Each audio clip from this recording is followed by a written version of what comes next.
নমস্কার নমস্কার কেমন আছো বন্ধুরা? আশা করি আমরা যে যেখানেই আছি আপন আপন কর্তব্যগুলোকে ভালোবাসা আর সততার সাথে সম্পূর্ণ করার আপ্রাণ চেষ্টা চালিয়ে যাচ্ছি। আর আমরা আমাদের এই সাধনায় মা বাবার আশীর্বাদে, গুরুর কৃপায় আর পরমেশ্বরের ইচ্ছায় সফল হব, এই শুভকামনা নিয়েই এসে শুরু করি আজকের কবিতা রোদ্দুর তুমি, লেখক স্মৃতিন করিপাত্র।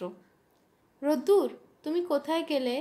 এই তো ছিলে উঠান ভরে, এই তো ছিলে গাছের পাতায়, খড়ের চালে, এই তো ছিলে আকাশ জুড়ে মেঘের চূড়ায়, এই তো ছিলে দাওয়ার পরে আদুল শিশুর গা ভরিয়ে।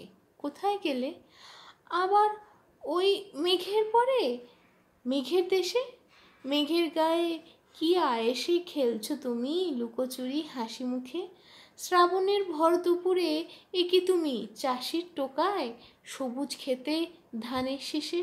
রোদ্দু তুমি ভালো লাগা, আমার ভালোবাসা, তাই তো খুঁজি তোমায় রোজ সকাল থেকে সন্ধ্যা।